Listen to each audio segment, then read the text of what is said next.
Hello everyone and welcome to physical education India. मेरा नाम है तेजस्वी श्रीवास्तव और मैं आप सभी का स्वागत करता हूं हमारी इस नई सीरीज में, जहां पे हम लोग HNBGU MPET साल 2025 का यानी कि लास्ट ईयर आपके जो पेपर आए थे, जो क्वेश्चंस आए थे, उनको हम एज अ PYQ यहाँ पे सॉल्व करने वाले हैं। जैसा कि आपको पता है, हम सिर्फ क्वेश्चंस को देख के आगे नहीं बढ़ जाएंगे, हम उनका एक्सप्लेनेशन देखेंगे। तो उसके लिए मैंने यहाँ पे आपके लिए एक वर्ड फाइल बना के रखी है, जहाँ पे हर क्वेश्चन को मैंने अच्छे से एक्सप्लेन किया हुआ है और सारी चीजें हम लोग एक एक करके पढ़ेंगे। क्योंकि आपको ये चीज पता होनी चाहिए, एक जो अच्छा स्टूडेंट होता है वो सिर्फ और सिर्फ पुराने पेपर्स में क्वेश्चंस को देख के, आंसर को देख के आगे नहीं बढ़ जाता है। हर क्वेश्चन के अंदर जो और भी ऑप्शंस होते हैं, उनके भी चांसेस होते हैं आपके नेक्स्ट ईयर के पेपर में आने में। तो हम उन ऑप्शंस को भी अच्छे से देखेंगे, क्योंकि अगर आपका एक टॉपिक से एक क्वेश्चन बना है और उसके 4 ऑप्शंस दिए हैं, जिसमें से 3 ऑप्शंस गलत हैं, तो इस बार आपके उन 3 ऑप्शंस में से क्वेश्चन आ सकता है। तो हम इन सारी चीजों को डिटेल में यहाँ पे पढ़ेंगे। अगर आप इन वीडियोस को देख लेते हो, हम इस सीरीज को 4 वीडियोस में डिवाइड करेंगे। हर वीडियो में आपके 25 क्वेश्चंस होंगे, यानी कि 100 क्वेश्चंस आपके पेपर में आते हैं। तो हम उनको अच्छे से एक बार अच्छे से पढ़ेंगे और उनको सॉल्व करेंगे। तो अगर आप इन चारों वीडियोस को देख लेते हो, तो 20 से 25% आपका जो सिलेबस है वो कवर हो जाएगा, चीजें आपको समझ में आ जाएंगी। लेकिन डिटेल में पढ़ाई करने के लिए आपको बैच ज्वाइन करना पड़ेगा। आप बैच ज्वाइन करके सारी इंफॉर्मेशन जो है वो आपको यहां से मिल जाएगी। इंपॉर्टेंट चीज ये है कि इस बार HNBGU ने अपने सिलेबस में थोड़े से चेंजेस लाए हैं, MPET के लिए भी और BPET के एंट्रेंस के लिए।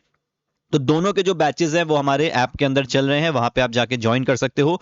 सेकेंड वीक ऑफ जून में आपकी टेंटेटिव डेट आई है एग्जामिनेशंस की। फॉर्म जो है वो आउट हो गए हैं, उसका वीडियो अपलोडेड है, आपको चैनल पे मिल जाएगा। तो आपको करना कुछ नहीं है, आपको सीधे हमारे ऐप पे जाके ऐप को डाउनलोड करना है और वहां से जाके आप बहुत ईजिली इस कोर्स को ज्वाइन कर सकते हो। ठीक है, चलो फटाफट शुरू करेंगे हम लोग।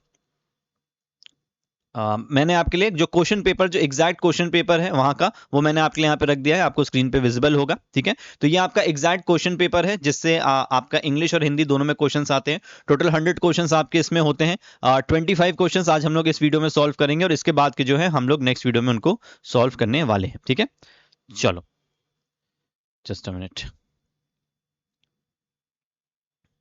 चलो ये मैं आपको फटाफट दिखा देता हूं। अगर आप बैच को ज्वाइन करना चाहते हो, तो देखो आपको कुछ नहीं करना, आपको प्ले स्टोर या ऐप स्टोर पे जाके सीधे फिजिकल एजुकेशन इंडिया डालना है। आपके सामने ऐप आ जाएगा।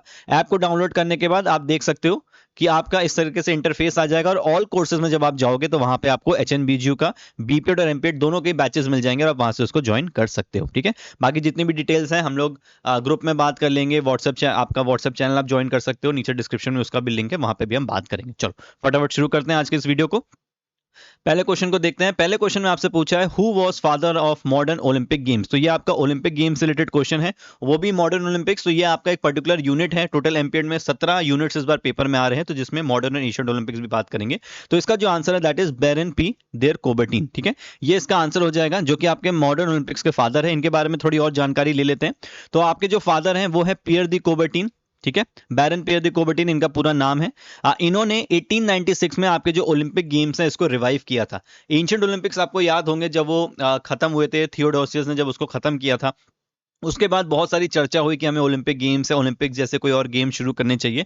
तो 1896 में फाइनली बैरन पियर दी कोबर्टीन ने एथेंस के अंदर सबसे पहला आपका इस इवेंट को ऑर्गेनाइज कराया था। इसके रिगार्डिंग आपको एक चीज और पता होनी चाहिए कि जो आपकी इंटरनेशनल ओलंपिक कमेटी है वो आपकी 1894 में बनी थी। ठीक है, 1894 में आपकी कमेटी बन गई थी, जिसको हम IOC बोलते हैं, इंटरनेशनल ओलंपिक कमेटी। और 2 साल बाद 1896 में आपका सबसे पहला यहाँ पे इवेंट हो गया था। इसके बाद साल 1900 में आपका ये इवेंट फ्रांस में हुआ था और फिर इसके बाद हर 4 साल के अंतराल पे आपका ये इवेंट होता रहता है। अच्छा, आपको ये चीज भी पता होनी चाहिए कि वर्ल्ड वॉर की वजह से 2 बार आपके इवेंट्स रुके थे। तो उनके ईयर यानी कि 1916 और 1940-44, ये आपको पता होना चाहिए कि ये जो पर्टिकुलर साल थे यहाँ पे आपके ओलंपिक्स नहीं हुए थे। ठीक है, करंट प्रेसिडेंट की अगर हम बात करेंगे IOC की, तो वो है कर्स्टी कोवेंट्री। ये आपसे पूछा जा सकता है कि मॉडर्न ओलंपिक्स की करंट प्रेसिडेंट कौन है। तो ये है कर्स्टी कोवेंट्री, अफ्रीकन ये एथलीट हैं, एक स्विमर रह चुकी हैं, पहली फीमेल प्रेसिडेंट बनी है और पहली अफ्रीकन प्रेसिडेंट भी बनी है ये IOC की। ठीक है, अगर हम IOA की बात करेंगे, यानी कि इंडियन ओलंपिक एसोसिएशन, जो कि इंटरनेशनल ओलंपिक कमेटी की चीजों को इंडिया में अप्लाई करने में मदद करती है, तो ये आपकी 1927 में बनी थी और जो करंट प्रेसिडेंट इस समय उसकी है दैट इज PT उषा। ठीक है, तो ये कुछ इंफॉर्मेशन है। अगर आपसे पियर दी कोबर्टीन के बारे में पूछा गया तो ये सारी चीजें भी आपसे इस बार पेपर में पूछी जा सकती है। चलो नेक्स्ट बात करते हैं। फिलोसफी यूनिट से आपका एक क्वेश्चन है, Aristotle is referred to as father of. अब फिलोसफीज में जब हम बात करते हैं तो कुछ नाम बहुत ज्यादा फेमस हैं।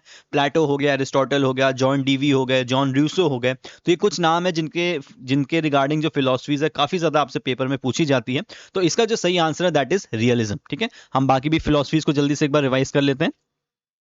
तो एरिस्टोटल जो है ये आपके रियलिज्म के फादर थे, ठीक है। Aristotle is known as the father of realism in philosophy. तो कुछ और जो फिलोसफीज हैं जिनकी मैंने बात करी थी उसको हम देख लेते हैं। सबसे पहले एक इंपॉर्टेंट आपकी फिलोसफी है, दैट इज आइडियलिज्म, ठीक है। आइडियलिज्म के फादर कौन है? प्लेटो। इसको याद करने का एक बड़ा सिंपल सा तरीका मैं बच्चों को सिखाता हूं।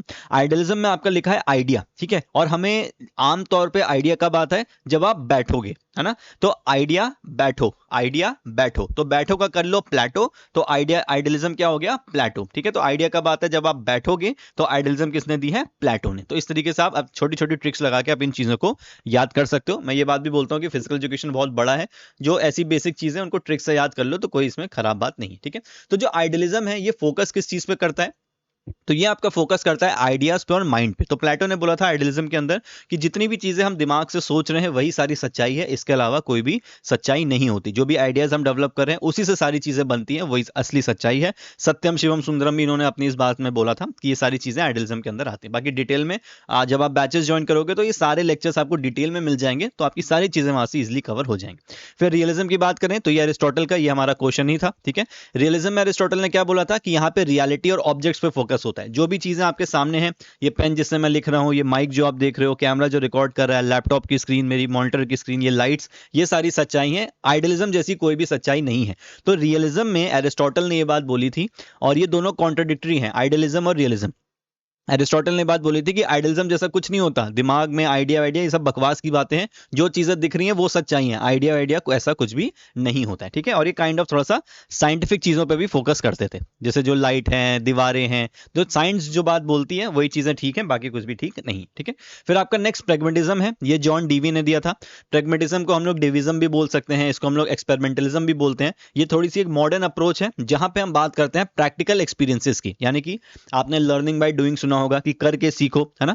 तो ये सारी चीजें, एक्सपेरिमेंटेशन आपने सुना होगा, तो जो चीजें करके सीखने वाली होती हैं ये आपका प्रैग्मेटिज्म के अंदर आता है। और ये आपकी एक मॉडर्न फिलॉसफी जैसी है कि आप चीजों को तभी सीख पाओगे जब आप उनको करोगे, और जो भी सीखने की चीजें होती हैं वो बहुत डायनेमिक इन नेचर होती हैं, यानी कि वो बदलती रहती हैं, वो फिक्स नहीं होती। फिर आपकी एक है नेचुरलिज्म, इसको दिया है जीन जैक्स रोसो ने। इसको भी याद करने का देखो एक बहुत अच्छा तरीका है। नेचुरलिज्म में आपको नेचुरल दिख रहा है ना, और रोज आपने सुना होगा गुलाब का फूल, ये एक बड़ा नेचुरल फ्लावर होता है। तो नेचुरल, और यहाँ पे आप देख सकते हो रूसो, तो इस रूसो का आप रोज बना लो तो आपको याद हो जाएगा कि नेचुरलिज्म फिलोसफी जो है ये आपकी जीन जैक्स रूसो ने दी थी। इन्होंने क्या बात बोली थी कि जो भी चीजें हैं उनको नेचर के ऊपर फोकस करना चाहिए। इन्होंने बोला कि जितनी भी चीजें हैं वो नेचर के भरोसे हैं, नेचर ही सब कुछ है, और उनकी नेचुरल ग्रोथ होनी चाहिए। तो अगर हम एजुकेशन में बात करेंगे तो बच्चों को आप उनके हाल पे छोड़ दो, उनको खुद चीजें सीखने दो, समझने दो, और नेचुरली उनको ग्रो करने दो। तो ये कुछ आपकी फिलोसफीज थी। डिटेल में नोट्स और लेक्चर्स आपको मिल ही जाएंगे बैच में, तो आप वहां से और इसको पढ़ सकते हो, ठीक है। चलो नेक्स्ट क्वेश्चन देखते हैं। NIS was established in the year, national institute of sports आपका कब स्टैब्लिश हुआ था? तो ये हमारे इंस्टीट्यूशंस के बारे में बात हो रही है। तो 1961 में आपका NIS स्टैब्लिश हुआ था, ठीक है। तो NIS 1961 में स्टैब्लिश हुआ, जिसको अब हम लोग क्या बोलते हैं?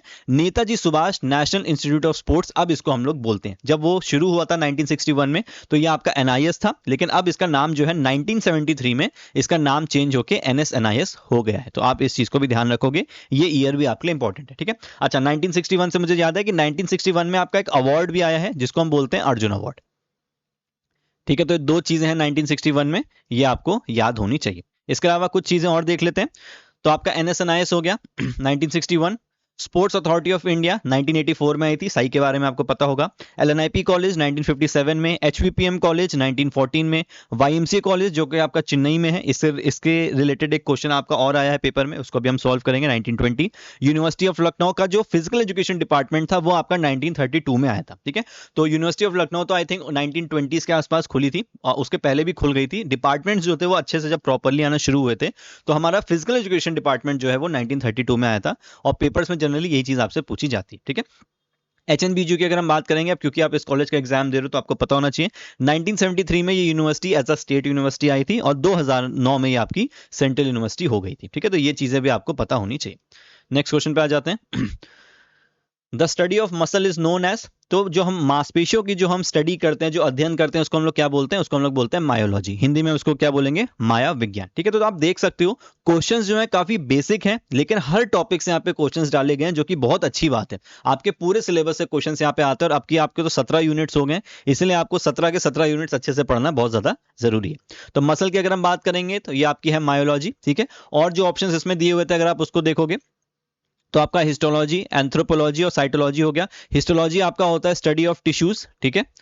साइटोलॉजी आपका होता है स्टडी ऑफ सेल, एंथ्रोपोलॉजी आपका होता है स्टडी ऑफ ह्यूमंस, ठीक है। मैंने यहाँ पे टेबल भी रखी होगी, हाँ टेबल भी देखो यहाँ पे है।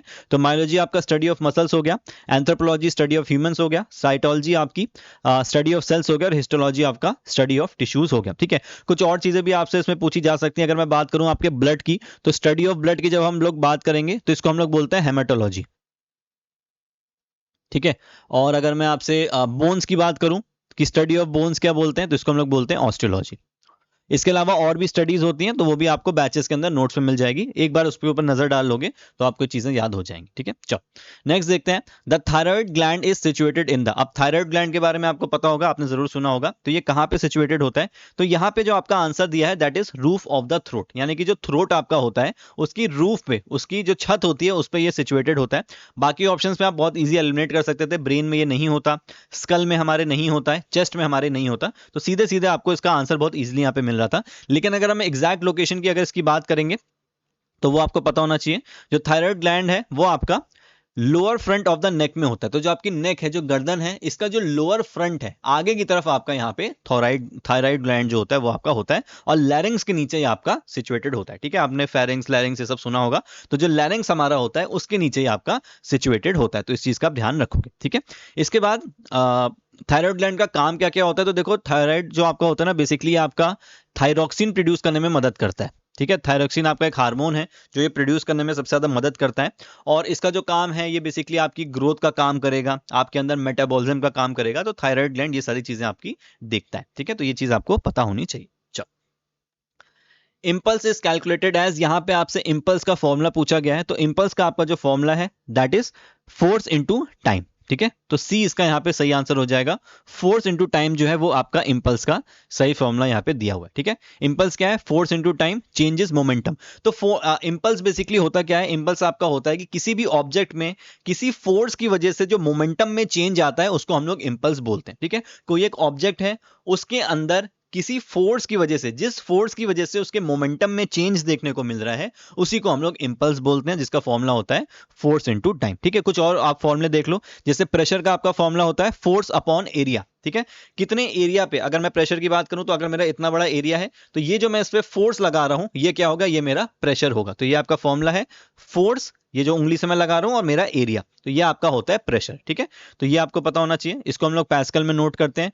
वर्क का जो फॉर्मूला होता है ये होता है फोर्स इंटू डिस्प्लेसमेंट, इसको हम जूल से करते हैं। और फोर्स का जो फॉर्मूला होता है वो आपका होता है मास इंटू एक्सेलरेशन। तो न्यूटन का आपको सेकंड लॉ याद होगा, जो आपका न्यूटन का सेकंड लॉ है, लॉ ऑफ एक्सेलरेशन, उसमें जो फॉर्मूला यूज होता है वो यही होता है, force is equal to mass into acceleration. ठीक है, तो ये फॉर्मूले और न्यूटन लॉ के बारे में भी आपको पता होगा। बाकी ये जो छोटे मोटे फॉर्मूले होते हैं बायोमैकेनिक्स के, इनके बारे में भी आपको पता होना चाहिए। ये डायरेक्टली देखो आपसे पेपर में पूछे जाते हैं, और आपसे ये एग्जाम्पल के तौर पर भी पूछे जा सकते हैं। ठीक है, चलो 7th क्वेश्चन आपका बायोमैकेनिक्स से ही है। बॉडी लीवर के बारे में क्वेश्चन है, बहुत सिंपल सा क्वेश्चन है, फटाफट आपको समझा देता हूं। In second class lever what is in centre, आपसे पूछा गया है कि जो आपका सेकंड क्लास लीवर होता है उसके सेंटर में यहाँ पे क्या होता है। ठीक है, तो देखो आपके सेंटर पे जो चीज होती है वो आपकी है दैट इज, आपको मैं एक ट्रिक बताता हूं जिससे आपको बहुत अच्छी तरीके से याद हो जाएगी। आप इसको ऐसे याद करो, फ्ली, FLE। ठीक है, ये चीज याद हो जाएगी, फ्ली, FLE। क्या मतलब है इसका? कि जो आपका फर्स्ट क्लास लीवर है उसके सेंटर में आपका फल्क्रम होता है, जिसको हम लोग एक्सिस भी बोल सकते हैं। ठीक है, इन दोनों में से कोई भी टर्म आ सकता है।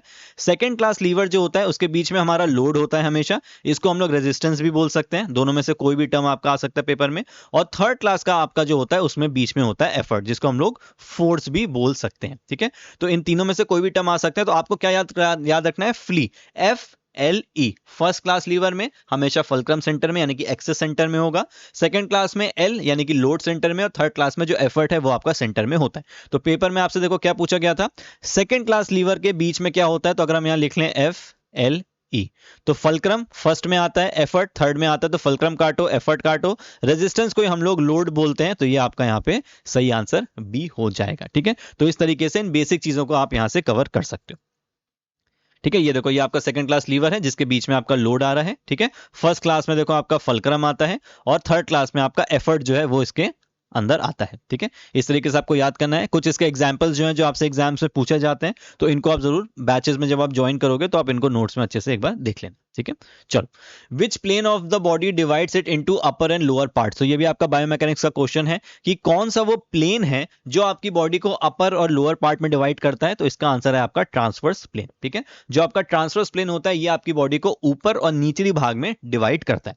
आपका जो फ्रंटल प्लेन है ये आपकी बॉडी को फ्रंट एंड बैक में डिवाइड करता है। ठीक है, यानी कि आपकी बॉडी को आगे और पीछे में डिवाइड करता है। जो सैजिटल प्लेन होता है ये आपकी बॉडी को लेफ्ट और राइट में डिवाइड करता है। ठीक है, तो ये चीजें आपको इसमें याद होनी चाहिए। थोड़ा सा मैं और इसको एक्सप्लेन कर देता हूं, यहां पे मैंने डाली जरूर होंगी चीजें, ये देखो। ठीक है, तो अपर और लोअर बॉडी में आपका ट्रांसवर्स प्लेन होता है।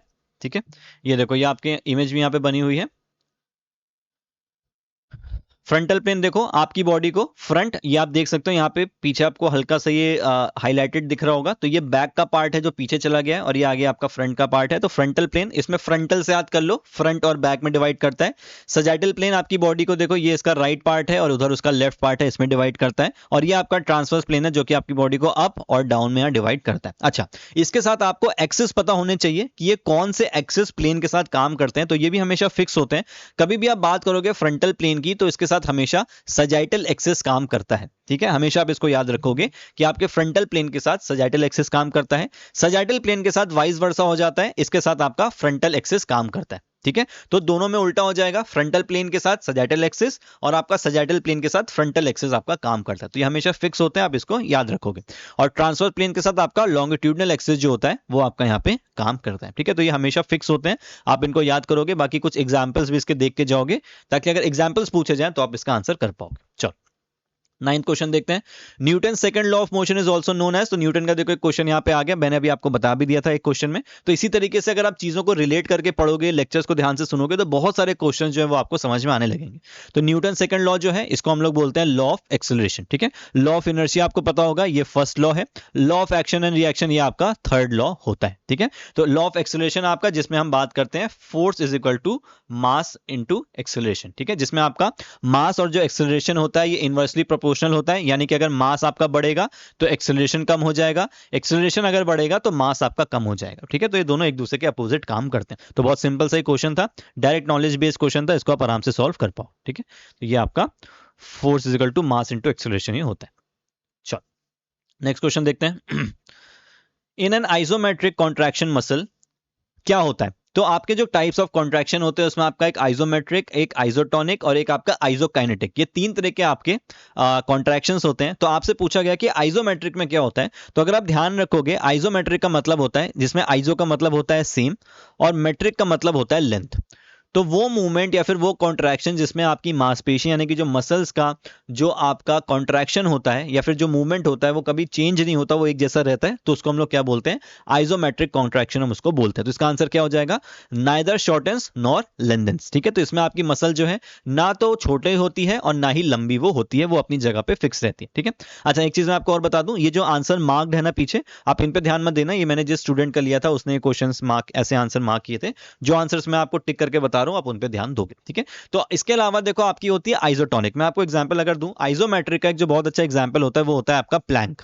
आप सबने प्लैंक एक्सरसाइज करी होगी। आप एक ही पोजीशन में बॉडी को होल्ड करके रखते हो, जिससे आपकी मसल्स में किसी भी तरह का मूवमेंट नहीं हो रहा होता है। हाँ, आपकी मसल्स में, आपकी मांसपेशियों में हीट प्रोड्यूस हो रही होती है, टेम्परेचर आपका बढ़ रहा होता है, टेंशन उसके ऊपर मसल्स पे लग रहा होता है, लेकिन आपका जो मूवमेंट होता है मसल का वो छोटा लंबा नहीं होता। इसके बाद आपका आइसोटोनिक कॉन्ट्रैक्शन होता है। अगर आप अपने जिम में बाइसेप्स कर्ल करते हो, जैसे मेरे पास ये वाटर बॉटल है, अगर मैं इसको डंबल समझ लूं और अगर मैं यहाँ पे अपने बाइसेप्स कर्ल कर रहा हूं, तो आप देखोगे मेरी जो मसल है ये अभी छोटी हो गई, ठीक है। और जब मैंने इसको हाथ को सीधा किया तो मेरी मसल लंबी हो गई, ये मेरी मसल छोटी हो गई, ये मेरी मसल लंबी हो गई। तो ये जो मसल के साइज में चेंज हो रहा है, जो कि बहुत सारी एक्सरसाइजेज में होगा जब आप उनको परफॉर्म करोगे, तो इसको हम लोग बोलते हैं आइसोटोनिक कॉन्ट्रैक्शन। और लास्ट आपका जो होता है वो आपका होता है आइसोकाइनेटिक कॉन्ट्रैक्शन। ठीक है, आइसोकाइनेटिक आप, अच्छा देखो यहाँ पे लिखा भी है, एक बार रीड कर लेते हैं। आइसोकाइनेटिक में क्या होता है कि आपका मूवमेंट जो होता है वो कांस्टेंट स्पीड पे होता है। जैसे आपने देखा होगा आपके जिम में बटरफ्लाई मशीन होगी चेस्ट की, है ना, आप लोग चेस्ट की ऐसे मशीन पे एक्सरसाइज करते हो, पूरे टाइम तक जब तक आप उस रॉड को या फिर उस मशीन को आप आगे लेके जाते हो और फिर पीछे लेके जाते हो, तो पूरे टाइम उसमें टेंशन होती है। वहीं अगर आप देखोगे, अगर आप बाइसेप्स कर्ल्स की मशीन पे जाओगे या आप स्मिथ मशीन पे जाओगे, तो वहां पे आप देखोगे जब आप बाइसेप्स कर्ल कर रहे हो मशीन पे, है ना, तो पूरे टाइम आपको एक ही जैसी पावर लगानी पड़ती है। फिर आप उसको ऊपर तक क्यों ना ले आओ या फिर आप उसको नीचे तक क्यों ना लेके जाओ। लेकिन अगर आप डंबल की देखोगे, जो हम आइसोटोनिक जो एक्सरसाइजेस की बात करते हैं, कॉन्ट्रैक्शन की बात करते हैं, तो अगर आपके हाथ में डंबल है, तो अगर आप इस डंबल को ऐसे ऊपर लेके आओगे तो यहीं तक फोर्स लगाना पड़ता है, इसके बाद ही बड़े इजीली यहां तक आ जाता है ना, या फिर इतना बड़ा इजीली चला जाएगा और फिर नीचे जाने में थोड़ी सी पावर आपको लगानी पड़ती है, स्ट्रेंथ लगानी पड़ती है। लेकिन जब हम लोग आइसोकाइनेटिक मशीन्स की बात करते हैं या फिर आइसोकाइनेटिक कॉन्ट्रैक्शन की बात करते हैं, तो पूरे टाइम तक यहां से लेके जब तक आपका डंबल या फिर मशीन यहां तक नहीं आ रही है, तब तक आपको सेम स्पीड में और सेम रेजिस्टेंस के हिसाब से आपको मूवमेंट करना पड़ता है। ठीक है, तो ये आपकी आइसोकाइनेटिक मशीन्स होती हैं। इसमें भी आपकी मसल की लेंथ चेंज होगी, ऑब्वियस सी बात है, मूवमेंट हो रहा है। आइसोटोनिक में भी मसल की लेंथ चेंज होगी और आइसोमेट्रिक में आपका कोई भी चेंजेस नहीं होगा। जैसे वॉल प्लैंक हो गया, वॉल सिट हो गया। आइसोटोनिक के एग्जांपल्स आपके बाइसेप कर्ल हो गया, स्क्वाट हो गया, तो ये सारे इसके एग्जांपल्स होते हैं। ठीक है, तो एग्जांपल जरूर देख के जाना, ताकि अगर इनसे डायरेक्ट क्वेश्चन आएगा तो आप इसको सॉल्व कर पाओगे। नेक्स्ट क्वेश्चन पे आ जाते हैं।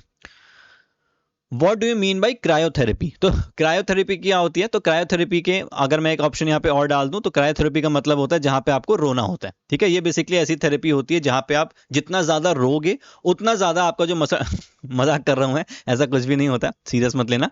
क्रायोथेरेपी का मतलब आपका होता है कोल्ड एप्लीकेशन। ठीक है, क्रायोथेरेपी आपकी कोल्ड एप्लीकेशन होती है जहां पे आप ठंडी चीजों का इस्तेमाल करते हो, ठंडे पानी का, बर्फ का, जब आप यूज करते हो थेरेपी के लिए, मसल रिलैक्सेशन के लिए या फिर मसल्स को कॉन्स्ट्रिक्ट करने के लिए, पतला करने के लिए, ताकि ब्लड फ्लो वहां पे स्लो हो जाए, तो वो आपका कोल्ड एप्लीकेशन यानी कि क्रायोथेरेपी के अंदर वो आता है। ठीक है, रोने वाली नहीं होती है, सीरियस मत हो जाना। ठीक है, आइस पैक या कोल्ड बात आपकी मदद ले सकते हो। हॉट एप्लीकेशन को हम लोग क्या बोलते हैं? थर्मोथेरेपी बोलते हैं। ठीक है, ये जो आपका हॉट एप्लीकेशन लिखा हुआ है यहाँ पे, जब हम गर्म पानी या फिर गर्म चीजों से अपना थेरेपी करते हैं, तो वो आपका क्या कहलाती है? हॉट एप्लीकेशन, या फिर जिसको हम लोग थर्मोथेरेपी भी बोल सकते हैं। ठीक है, बाकी सोना और स्टीम ये भी आपका हीट थेरेपी के अंदर ही आएगा। तो सोना बात आपने देखी होगी, स्टीम बात आपने देखी होगी, तो वहां पे भी गर्म चीजों का ही हम लोग यूज करते हैं। ठीक है, नेक्स्ट आपका क्वेश्चन है, humpback is better known as. तो ये आपके डिफॉर्मिटी का क्वेश्चन है। काइफोसिस, लॉर्डोसिस, स्कोलियोसिस, आपका बो leg, knock knee, flat foot, इन सब चीजों को बहुत अच्छी तरीके से पढ़ के जाना, क्योंकि इनसे आपके क्वेश्चन जरूर आएंगे, 100% क्वेश्चन आना ही आना है। तो हम्प बैक हम किसको बोलते हैं? तो हम्प बैक आपका दूसरा नाम है काइफोसिस का। ठीक है, कुछ नाम और हम देख लेते हैं। अगर आपसे एक बार काइफोसिस का पूछा गया है तो बाकी भी पूछे जा सकते हैं। काइफोसिस होता क्या है भाई? काइफोसिस देख लो, जब आपके थोरैसिक रीजन में, ठीक है, आपको पता होगा कि आपकी जो स्पाइनल कॉर्ड्स होती हैं वो 5 भाग में डिवाइडेड है, सर्वाइकल, थोरैसिक, लंबर, सेक्रम और कॉक्सिक। सर्वाइकल आपके कितने होते हैं? 7, थोरैसिक कितने होते हैं? 12, लंबर कितने होते हैं? 5, सेक्रम 1 और कॉक्सिक 6। ठीक है, तो इस तरीके से इनका नंबर्स होता है, टोटली 26 होते हैं। तो आपका जो सर्वाइकल रीजन, सॉरी, जो आपका थोरैसिक रीजन होता है, ये वाला पार्ट, जब ये अपने नॉर्मल शेप से ज्यादा पीछे की तरफ मुड़ जाता है, तो इसको हम लोग क्या बोलते हैं? इसको हम लोग काइफोसिस बोलते हैं। ठीक है, लॉर्डोसिस क्या होता है? लॉर्डोसिस वो आपकी डिफॉर्मिटी है कि जो आपका लंबर रीजन है, जब ये अंदर की तरफ मुड़ जाता है जरूरत से ज्यादा। देखो ये आपका नॉर्मल है, ये देखो कितना हल्का सा ऐसे मुड़ा हुआ है, इसका नॉर्मल शेप है हमारी बोन का, ठीक है, स्पाइनल कॉर्ड का, सॉरी हमारी स्पाइन का, रीढ़ की हड्डी का। लेकिन जब आप लॉर्डोसिस या काइफोसिस देखोगे तो देखोगे यहाँ पे जो आपका मुड़ाव है ये थोड़ा सा ज्यादा हो रखा है, तो यही आपकी डिफॉर्मिटीज होती हैं। स्कोलियोसिस में जब आप देखोगे तो स्कोलियोसिस में हम लोग किसी भी एक ह्यूमन बीइंग की बैकबोन को पीछे से देखते हैं, उसको जब आप देखोगे तो आपको ये हल्की सी एक तरफ से ऐसी मुड़ी हुई दिखेगी। और स्कोलियोसिस भी आपका 2 टाइप का होता है, एक आपका सी शेप हो सकता है, तो ये आपका सी शेप का एग्जाम्पल है कि एक सिंगल कर्व यहाँ पे देखने को मिल रहा है। अगर इसी बोन में आपके 2 कर्व होते, एक आपका यहाँ होता और एक हो सकता अगर यहाँ पे होता, तो हम लोग इसको एस स्कोलियोसिस बोलते, क्योंकि ये एस का शेप आपका यहाँ पे बनता। ठीक है, तो इसका जो आंसर होगा, हम बैक को हम लोग काइफोसिस बोलते हैं। और भी देखो जो नाम होते हैं, काइफोसिस को हंच बैक भी बोलते हैं, राउंड बैक भी बोलते हैं, डोर्सल काइफोसिस या फिर थोरेसिक काइफोसिस भी बोलेंगे। लॉर्डोसिस को हम लोग स्वे बैक बोल सकते हैं, हॉलो बैक बोल सकते हैं, लंबर लॉर्डोसिस या फिर सैडल बैक भी बोल सकते हैं। तो एक आपका जैसे काइफोसिस का सिर्फ हम बैक ऑप्शन में आया था, तो अब आपको ये सारे नाम भी याद करने पड़ेंगे क्योंकि ये भी आपसे डायरेक्टली पेपर में पूछे जा सकते हैं। ठीक है, तो इसका भी आप लोग ध्यान रखोगे। चलो नेक्स्ट है आपका है, सेम आपका डिफॉर्मिटी से क्वेश्चन है, genu varum is the scientific name of. तो जो आपका जेनुवेरम है ये आपका नाम है बोल लेग का। ठीक है, नॉक नी का आपका जो नाम होता है वो होता है जेनुवेलगम। अब इसको बहुत सिंपल तरीके से मैं स्टूडेंट्स को याद कराता हूं। देखो नॉक नी को हम बोलते हैं जेनुवेलगम, इसमें देखो गम लिखा है ना, गम से हम क्या करते हैं, चीजों को चिपकाते हैं। तो नॉक नी एक ऐसी डिफॉर्मिटी है जहां पे आपके जो घुटने होते हैं वो आपस में टकराते हैं, यानी कि आपस में चिपक रहे होते हैं। तो इसीलिए उसका साइंटिफिक नेम ऐसे याद कर लो, जेनुवेलगम। और आपका जो जेनुवेरम होता है वो आपके होते हैं बोलेक्स। मैं आपको इमेज दिखा देता हूं, थोड़ा इजी हो जाएगा आपके लिए। ये देखो, ये आपका नॉकनी है जेनुवेलगम, जहां पे आपके घुटने एक दूसरे से टकरा रहे हैं। और जेनुवेरम यानी कि बोलेग, जब आपका धनुष जैसा जो बाण, आपका धनुष जो होता है उसकी तरीके से जब आपके पैर का ऐसे शेप हो जाएगा तो इसको हम लोग क्या बोलते हैं, इसको हम लोग बोलेग या फिर जेनुवेरम हम इसको बोलते हैं। तो नॉकनी क्या है, वेलगम, जिसको हम चिपका सकते हैं गम से। तो नॉकनी आपस में चिपक रही है, टकरा रही है, और बोलेग आपके हो जाएंगे जेनुवेरम। ठीक है, तो ये नॉर्मल आपका कुछ इस तरीके का पैर दिखता है। और एक आपकी डिफॉर्मिटी है जिसको हम लोग पेस प्लीनस बोलते हैं, जिसका कॉमन नेम आपका फ्लैट फुट है, यानी कि no arch in foot. No arch in foot का क्या मतलब हुआ, आप जब अपना पैर देखोगे ना तो यहाँ हील के आगे आप देखोगे यहाँ पे एक आर्क बना हुआ होता है, और फिर आपके यहाँ पे आगे फिंगर्स होती हैं। ठीक है, तो ये जो आर्क होता है ना, ये नॉर्मल हमारे पैरों में होता है, जिससे हमारा जो बॉडी वेट है वो सही तरीके से इक्वली डिवाइड हो सके।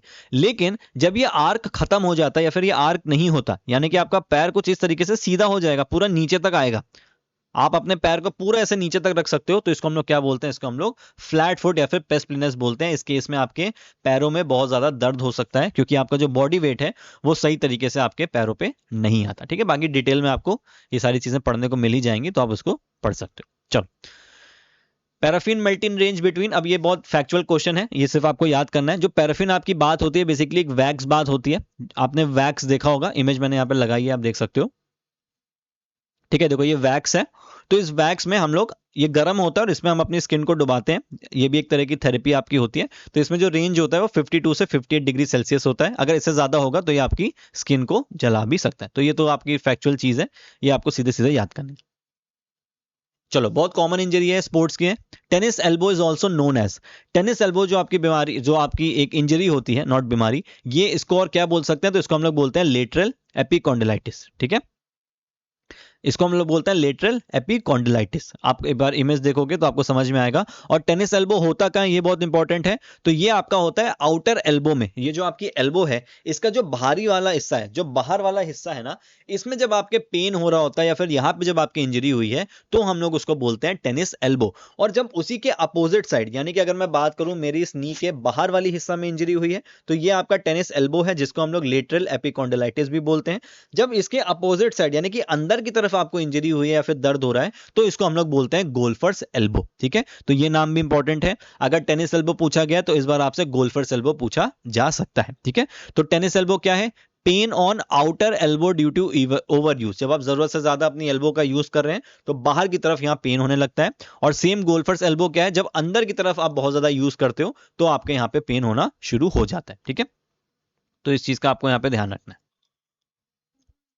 इसका भी देखो नाम है, इसको हम लोग बोलते हैं मीडियल एपिकॉन्डिलाइटिस। ठीक है, तो हम लोग टेनिस एल्बो को क्या बोल रहे हैं, लेटरल एपिकॉन्डिलाइटिस, और गोल्फर्स एल्बो को बोल रहे हैं मीडियल एपिकॉन्डिलाइटिस। ठीक है, तो इसका आप ध्यान रखोगे। Russell Lange test in which sport, तो ये आपका टेस्ट एंड मेजरमेंट का बहुत सिंपल सा क्वेश्चन है कि जो रसल लैंज टेस्ट होता है ये कहां पे होता है, तो ये आपका वॉलीबॉल का टेस्ट होता है। इसमें कुछ ज्यादा है नहीं डिस्कस करने को, बस सीधे सीधे आपको याद करना है। क्रॉस वेबर टेस्ट में आपके कितनी टेस्ट बैटरीज होती हैं, तो क्रॉस वेबर आपके 6 टेस्ट बैटरीज इसके अंदर होती हैं। ठीक है, ये आपका मिनिमम स्ट्रेंथ टेस्ट ये आपका होता है कि कम से कम जो एक स्ट्रेंथ लोगों के अंदर होनी चाहिए उसका ये आपका टेस्ट होता है। तो ये आपको पता होना चाहिए, मैंने यहाँ पे इमेज लगाई होंगी कुछ।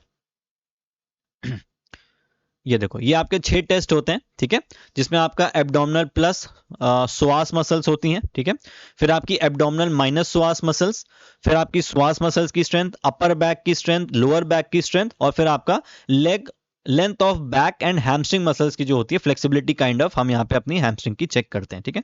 तो क्रॉस ओवर के बारे में थोड़ा सा आप लोग पढ़ लोगे तो ये आपके बहुत अच्छी तरीके से क्लियर हो जाएगा, ठीक है। ये जो आपका टेस्ट था ये आपके हैंस क्रॉस और सोंजा वेबर, ठीक है, ये दो नाम है जिन्होंने आपके इस टेस्ट को बनाया था, ठीक है। चलो बाकी थोड़ा ईयर वगैरह भी देख लेना टेस्ट का तो वो आपको याद हो जाएंगे। What is the correct formula of BMI, body mass index का करेक्ट फॉर्मूला क्या होता है, तो ये आपको पता होना चाहिए। तो बॉडी मास इंडेक्स का जो करेक्ट फॉर्मूला है वो है आपका weight in kilogram upon height in metre square. तो ए जो है इसका सही आंसर यहां पे दिया हुआ है, ठीक है।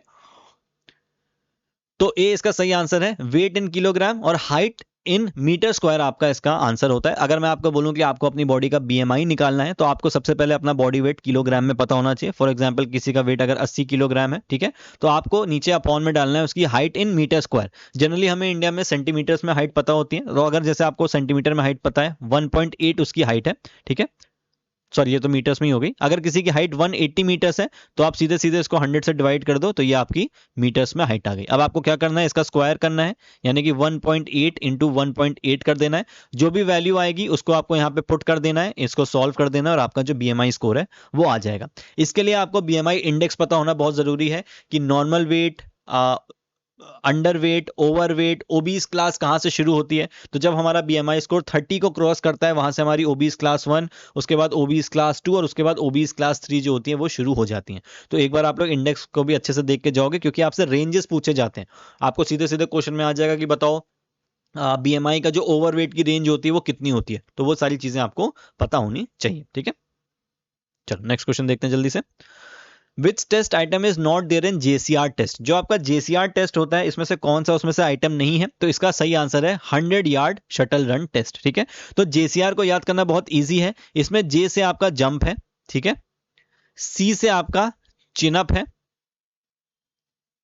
और आर से आपका क्या है, शटल रन, ठीक है। तो ये बहुत इजीली है, इसको याद करना। तो सॉरी इसका जो आंसर है वो स्टैंडिंग ब्रॉड जंप है, नॉट आपका 100 यार्ड शटल रन, तो ये थोड़ा सा मिस्टेक हो गया, ठीक है। इसका आंसर है आपका सी, ठीक है। तो देखो जेसीआर के बारे में थोड़ा सा अगर हम और देख लें तो आपको सही नाम से याद हो जाएगा। ये इसका गलत दिया हुआ है, ठीक है। जो सही आंसर इसका है वो है आपका स्टैंडिंग ब्रॉड जंप, यानी कि स्टैंडिंग ब्रॉड जंप इसमें नहीं होती है, ठीक है। तो ये आपके बी फिलिप ने डेवलप किया था 1947 में, ठीक है।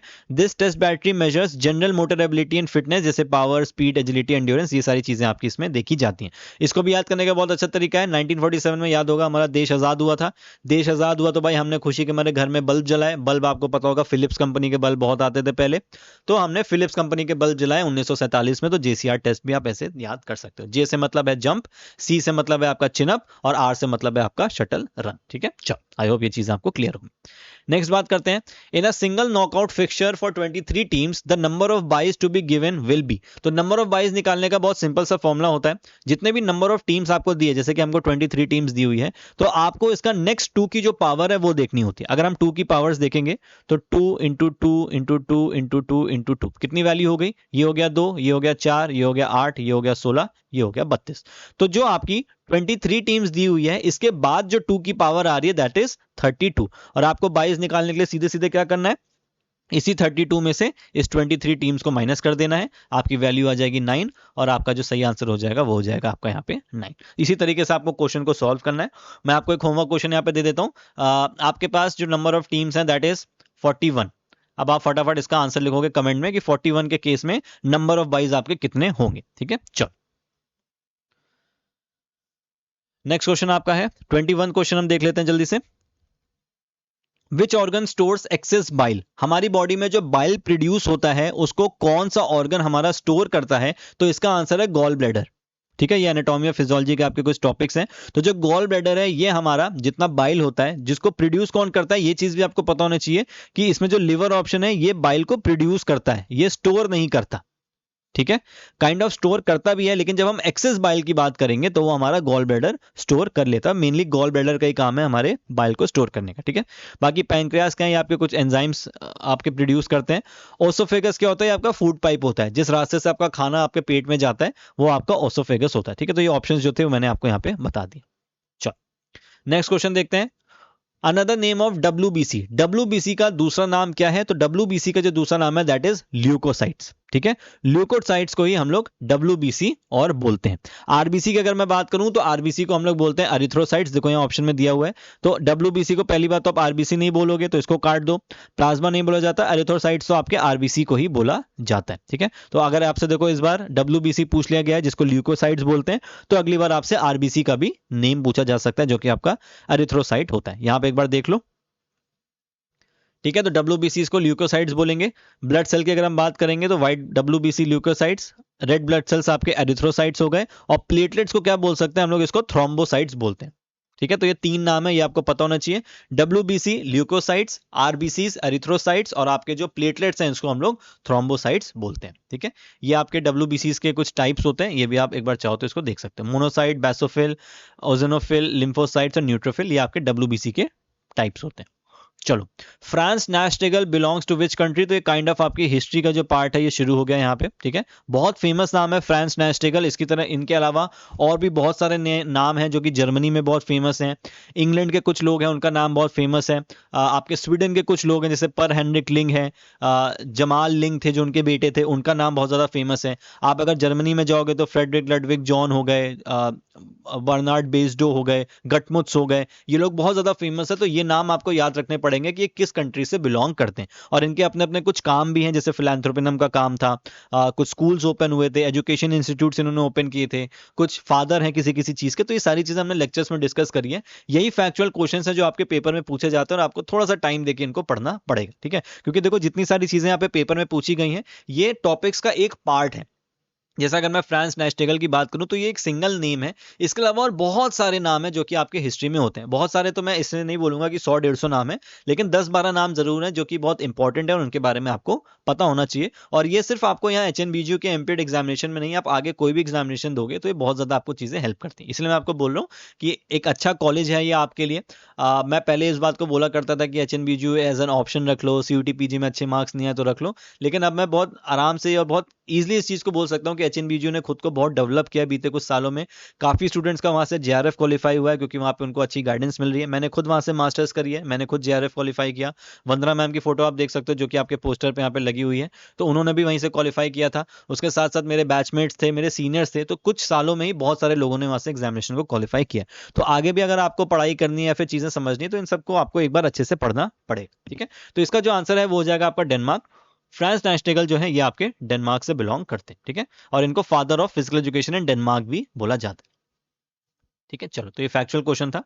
इसके बाद, who is the founder of YMCA college of physical education? तो जो YMCA कॉलेज है फिजिकल एजुकेशन का, जिसकी हमने ऊपर अभी बात करी थी, 1920 में ये आपका आया था।